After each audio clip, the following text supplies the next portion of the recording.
Welcome to my channel academy Vela. I am Ashutosh and let's begin today's class. So आज की जो video है उसमें हम क्लास 7th की जो चैप्टर 10 है इंग्लिश की बुक की उसके बारे में जानेंगे, उस चैप्टर के बारे में जिसका नाम है द लॉस्ट चाइल्ड। तो इस चैप्टर में क्या होता है वो सारी चीज़ें हम डिस्कस करेंगे। तो चलिए बिना देरी किए हुए जानते हैं इस चैप्टर के बारे में। एक्चुअली द लॉस्ट चाइल्ड का मतलब तो आपको पता ही होगा बच्चों कि द लॉस्ट चाइल्ड का मतलब क्या होता है कि जो बच्चा खो गया।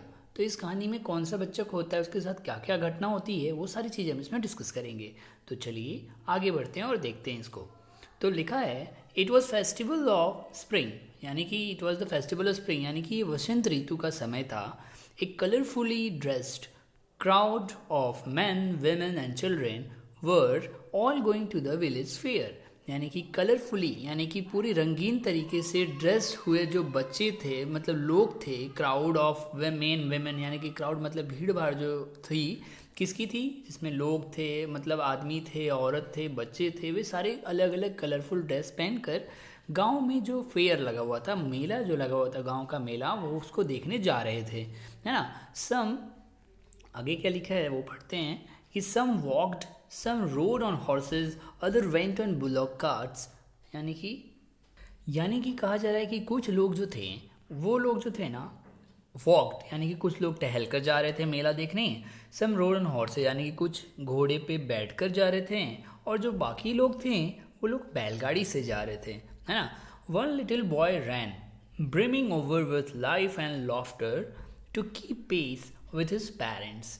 तो कहा जा रहा है एक जो छोटा बच्चा था उसके बारे में बताया जा रहा है कि वह इन सारी सवारियों पे मतलब कोई सवारी नहीं कर रहा था, ना तो वो घोड़ों पे जा रहा था, ना बैलगाड़ी पे जा रहा था, ना ही पैदल मतलब वॉक करके जा रहा, टहलते हुए नहीं जा रहा था वो। उसके बारे में बताया जा रहा है कि वो जो छोटा बच्चा था brimming over with life and laughter, यानी कि होता है ना, ब्रिमिंग का मतलब होता है ऊपर तक भरा हुआ, यानी कि जो वो बहुत ही खुश था। और अपनी ज़िंदगी में मतलब छोटे बच्चों को क्या उनको पता होता है, वो लोग बस खुश रहते हैं। तो वही बताया जा रहा है कि वो बहुत ही खुश था और दौड़ता हुआ मतलब अपने पेरेंट्स से, होता है ना पेस, यानी कि पेरेंट्स जिस हिसाब से चल रहे हैं, टहल रहे हैं या फिर चल के जा रहे हैं, उनसे मतलब बराबरी करने के लिए, उन कदमों से कदम मिलाने के लिए बच्चे को तो तेज़ चलना पड़ेगा ना। तो वही बोला जा रहा है कि वह दौड़ कर चल रहा था ताकि वो अपने पेरेंट्स से कदम मिला सके। कम चाइल्ड कम कॉल्ड हिज पेरेंट्स, उनके माता पिता ने बोला आ जाओ बच्चे आ जाओ।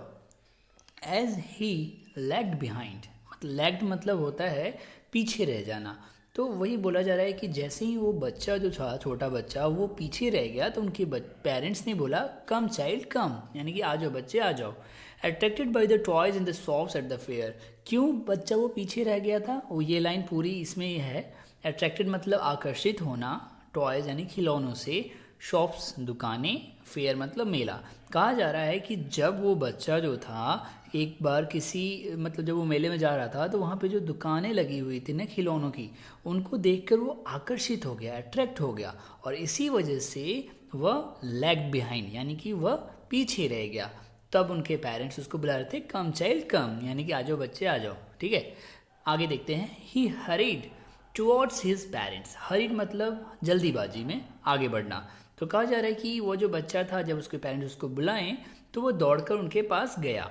His feet obedient to their calls, बोला जा रहा है कि उसके जो कदम थे बच्चे की वह तो ओबीडियंट थे, यानी कि ओबीडियंट मतलब आज्ञाकारी, आज्ञा का पालन करने वाला, यानी कि उसके कदम जो थे पेरेंट्स के कहे अनुसार, कॉल्स मतलब बुलाने पे, तो पेरेंट्स के बुलाने को तो फॉलो कर रहे थे। उसको मतलब वो कदमों से कदम मिला के पेरेंट्स की बात मानकर उनके पास तो चला गया, लेकिन his eyes still on the toys, यानी कि उसकी आंखें जो थी, लेकिन ना निगाहें जो थी उन्हीं खिलौनों पे टिकी हुई थी अभी भी। होता है ना मन पीछे रह गया, भाई यार खिलौना छूट गया, खिलौना दिख रहा था, कर काश मम्मी पापा दिला देते हैं, ऐसे करके होता है ना। तो उसकी निगाहें वहीं रह गई, ठीक है। He could not control his desires, अब वो बच्चा जो था ना वह अपनी अंदर की जो इच्छा थी, है ना, डिज़ायर्स मतलब जो उसके अंदर चाह थी उस चीज़ को लेने की, खिलौनों की, वो उस पर कंट्रोल नहीं कर पा रहा था, उस पर बोलते हैं ना अपने वश में नहीं कर पा रहा था। Even though he knew well the old cold stare of refusal in their eyes, I want that toy, he begged। मतलब उसे ये सब कुछ पता था, दो मतलब यद्यपि, इवन मतलब फिर भी, यानी कि यद्यपि वह ये सब जानता था, है ना, old cold stare of refusal in their eyes, यानी कि जो उन पेरेंट्स की आंखों में होता है ना गुस्सा, एक जब बच्चे खिलौने मांगते हैं तो वो सारी चीज़ों से वो जानता था। स्टेयर मतलब एक टक देखना, ओल्ड कोल्ड तो आप समझ ही रहे हैं, रिफ्यूज़ल मतलब मना करना। तो उनकी जो आंखों में, पेरेंट्स की आंखों में जो होता है ना, जब बुरा मानते हैं कि बच्चे जब खिलौने के लिए बोलते हैं तो पेरेंट्स एकदम गुस्से में आंखें दिखाते हैं, वो सारी चीज़ें इसको पता था कि आंखों से ही ऐसे दिखा के हमें मना कर देंगे, रिफ्यूज़ कर देंगे। फिर भी ही बेग्ड, यानी कि उसने मतलब रिक्वेस्ट की पेरेंट्स से कि आई वॉन्ट दैट टॉय, लेकिन मम्मी पापा मुझे वो खिलौना चाहिए, ऐसा उसने बोला। His father looked at him angrily while his mother was tender and giving him her finger to catch, said, look child, what is before you? कहा जा रहा है कि उसके पिताजी ने, जब उसने बोला तो उसके पिताजी ने तो गुस्से में उस पर आंखें निगाह मारी, एंग्रीली मतलब गुस्से में, वाइल जबकि उसकी जो माँ थी वॉज टेंडर। टेंडर का मतलब होता है नरमी से पेश आना। तो जैसे कि पता चला हमें कि उनके पिता जो थे वो तो बहुत गुस्से में बच्चे पे देखते हैं, लेकिन उसकी जो माँ है वो बहुत नरमी से पेश आती है, और वो क्या करती हैं, अपनी उंगली को बच्चे को पकड़ने को कहती हैं और कहती हैं, लुक चाइल्ड, देखो बच्चे, व्हाट इज़ बिफोर यू, तुम्हारे आगे क्या है। The faint disgust of the child's unfulfilled desire disappeared when the pleasure of what was before him filled his eager eyes. देखिए थोड़े वर्ड मीनिंग्स देख लेते हैं। जैसे कि फेंट, फेंट का मतलब होता है हल्का सा, डिस्गस्ट मतलब गुस्सा, है ना, तो अनफुलफिल्ड मतलब पूरा ना हो पाना, डिज़ायर मतलब इच्छा, डिसअपियर मतलब गायब हो जाना, प्लेजर मतलब खुशी, एंड ईगर मतलब उत्सुकता। अब देखिए कहा क्या जा रहा है, एक्चुअली इस लाइन से क्या कहा जा रहा है, जब उसकी माँ ने बोला कि देखो बच्चे, तुम्हारे सामने क्या क्या चीज़ें हैं और तुम तो उनके पीछे लगे हुए हो खिलौनों के चक्कर में, है ना, वो बोलती हैं, मतलब बताया जा रहा है इस कहानी में कि द फैंट, जब माँ ने ऐसे बोला तो हुआ क्या कि जो हल्का सा गुस्सा था बच्चे को, जो कि उसकी जो छोटी सी अनफुलफिल्ड डिज़ायर थी, यानी जो उसकी जो चाह थी, जो इच्छा थी, वह धीरे धीरे गायब हो गई। कब? जब उसने देखा, जो कि उसके आंखों के सामने था, है ना, जिसमें उसकी एक ईगर उत्सुकता भरी आंखों से उसने देखा सामने, तो उसे खुशी मिली। क्या देखा उसने? The child could see many footpaths full of people. उसने देखा कि जो सामने बहुत सारे फुटपाथ थे, ऑब्वियसली एक ही फुटपाथ नहीं, मतलब आने जाने वाले जो फुटपाथ थे उस पर बहुत सारे लोगों को देखा। He felt at once afraid of and attracted by the confusion of the world he was entering, यानी कि he felt at once afraid of, afraid of मतलब भयभीत हो जाना। तो एक बार को तो वह मतलब भयभीत सा हो गया बच्चा, and attracted by the confusion of the world he was entering. लेकिन एक चीज़ से वो बहुत ही अट्रैक्ट हुआ, आकर्षित हुआ, किससे?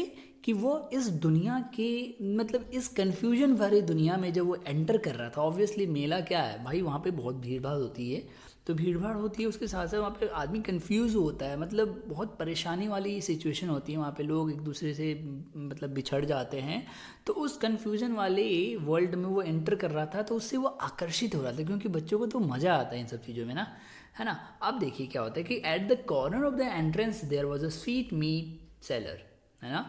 तो मतलब कहा जा रहा है कि बच्चे ने क्या देखा सामने, कि एक एंट्रेंस पे, जब एंट्रेंस हो रहा था, यानी कि जब प्रवेश द्वार था जहाँ पे, वहाँ पर कॉर्नर में एक मिठाई वाला था, कॉलिंग आउट। कॉलिंग आउट का मतलब होता है चिल्लाना, बोल बोल के नहीं बोलते हैं, जो सब्जी बेचते हैं, मिठाई बेचते हैं, जो भी, वो बोलते हैं कि ये ले लो, मेरे यहाँ ये है, तो वो कॉलिंग आउट उसको बोलते हैं। तो कॉलिंग आउट क्या कर रहा, कॉलिंग आउट हो रहा था, यानी कि जो मिठाई वाला था वो क्या चिल्ला रहा था, गुलाब जामुन, है ना, गुलाब जामुन, रसगुल्ला, देखो ये मिठाई वाला है, गुलाब जामुन, रसगुल्ला, बर्फ़ी, जलेबी, ये सारी चीज़ें वो बोल रहा था दुकान वाला।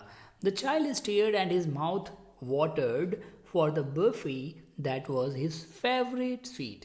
कहा जा रहा है कि जो बच्चा था, स्टेयर्ड, स्टेयर मतलब एक टक देखना, वाटर्ड मतलब मुंह में पानी आना, है ना, फेवरेट मतलब पसंदीदा।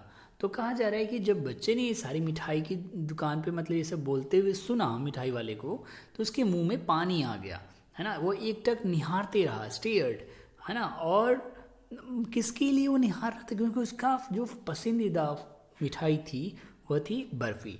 तो उसको देखकर वो बहुत ही एक टक निगाहों से उसको देखते रहा प्यार से। I want that barfi, he slowly murmured का मतलब क्या होता है, भुनभुनाना है, होता है ना कि मन में बोलते हैं यार मेरे को दिला दो वो, ऐसे करके मर्मर्ड करते हैं, मरमर मतलब भुनभुनाते हैं अपनी बातों को, तो ताकि कोई सुन भी ना सके लेकिन गुस्से में बोल रहा आदमी है ना। तो वो धीमी आवाज़ में भुनभुनाया कि आई वॉन्ट दैट बर्फी, यार मुझे वो बर्फी चाहिए, है ना। फिर but he half knew that his request would not be heeded, है ना।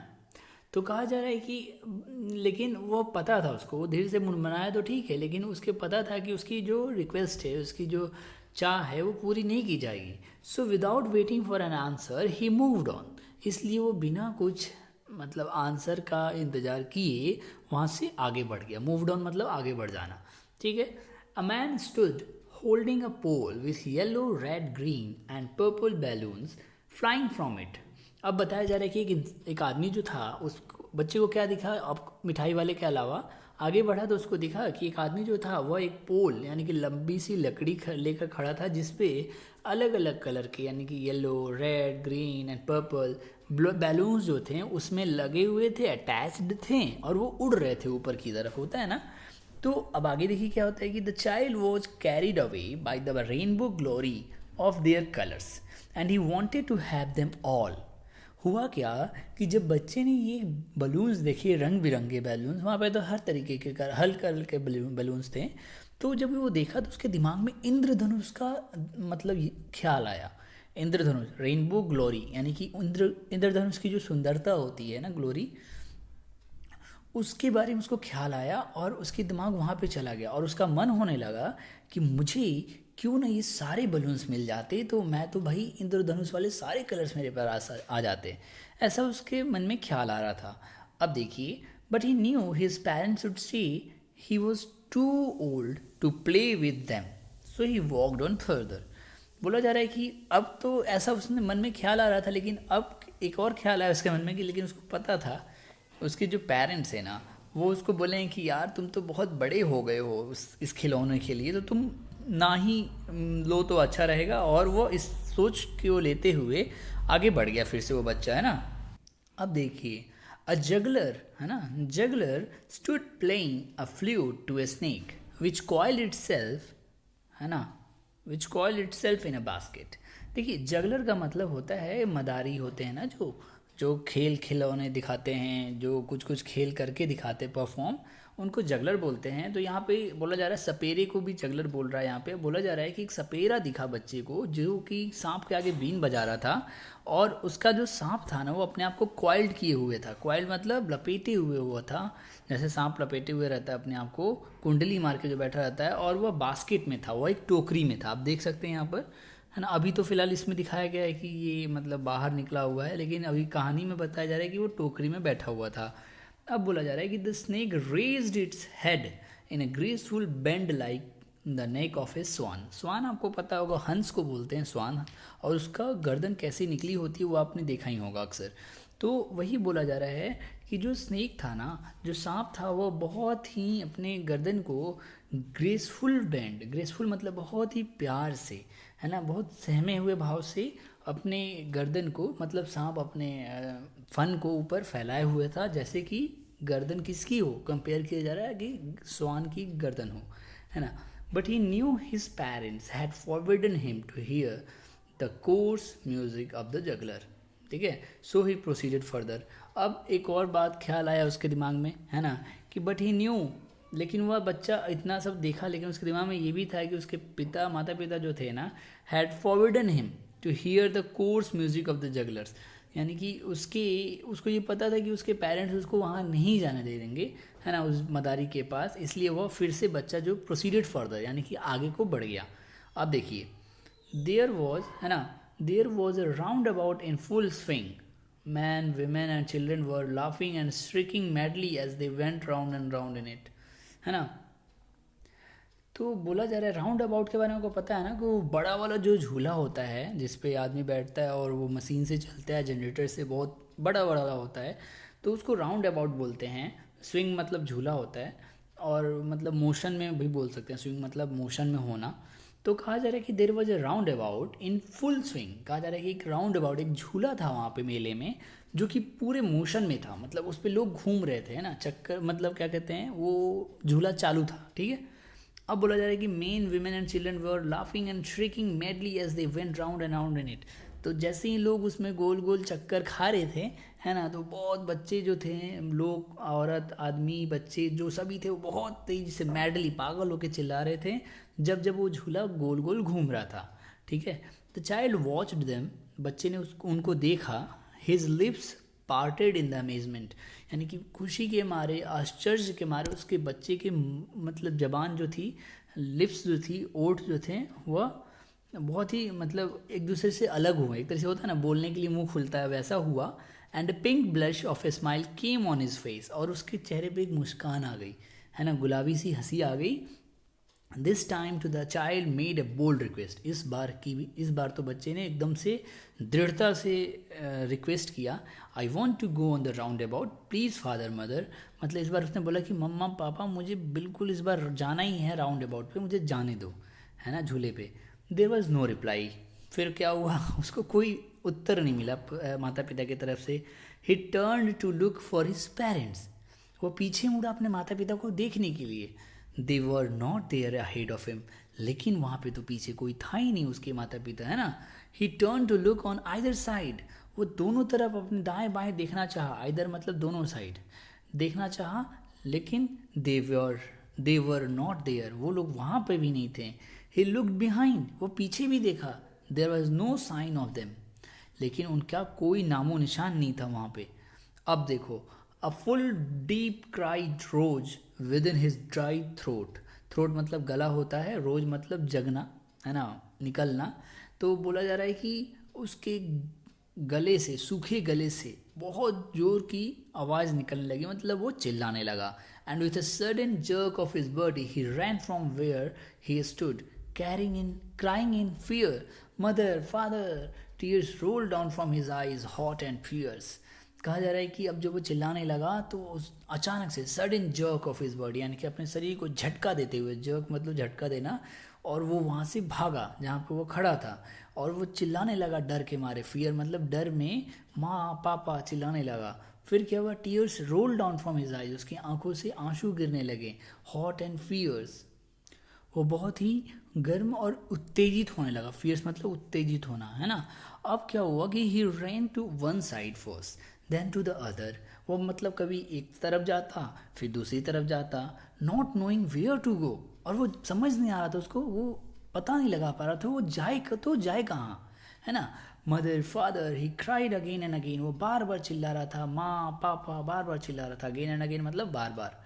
Every little inch of space in the fair ground was crowded with people. कहा जा रहा है कि एक छोटा मतलब एक छोटी सी इंच का भी स्पेस जो था, यानी कि एक हर एक जगह पे लोग भरे हुए थे उस मेले में, है ना। फेयर ग्राउंड मतलब मेले के मैदान में लोगों की भीड़ बहुत ज़्यादा थी।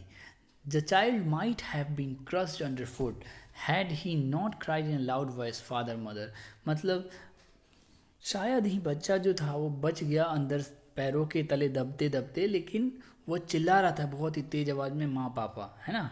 A man heard his cry, एक आदमी ने उसकी आवाज़ सुनी, उसकी चिल्लाहट को सुनी।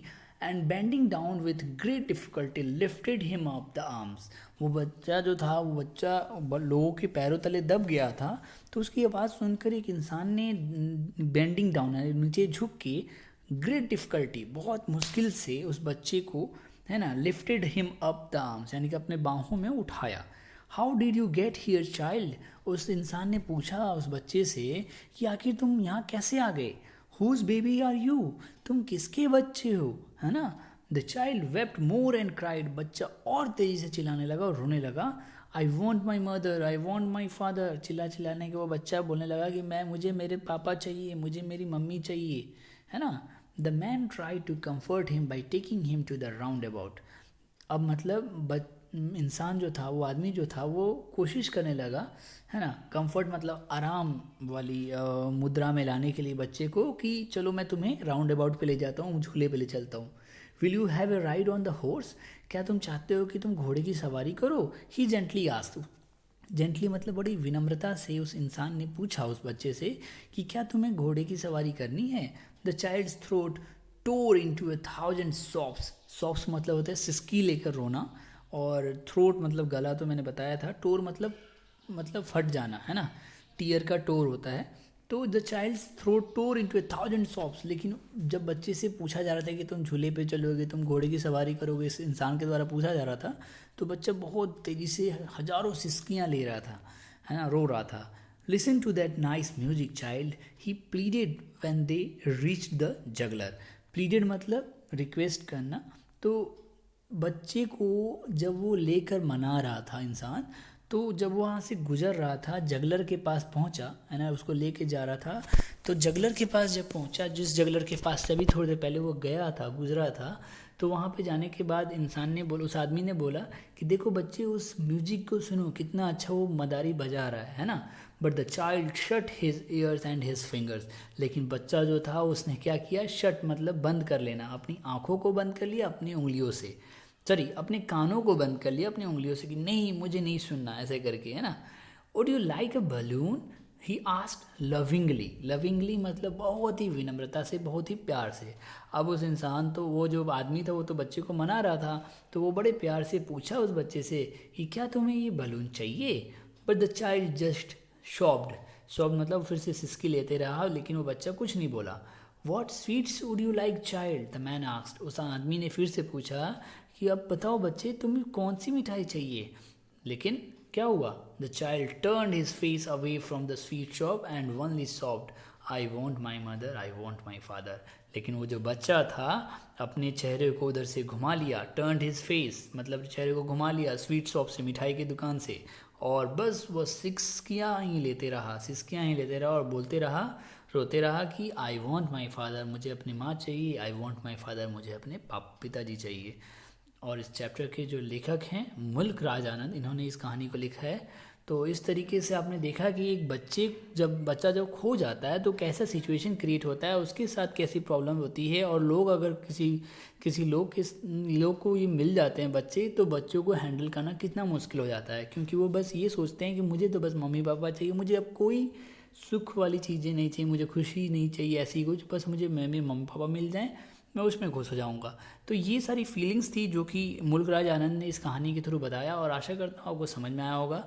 अगर फिर भी कोई क्वेरी है प्लीज़ मुझे कमेंट सेक्शन में लिख के बताएं, और फिर मिलते हैं फिर तब तक नए वीडियो में। तब तक के लिए stay home, stay safe. Thank you so much.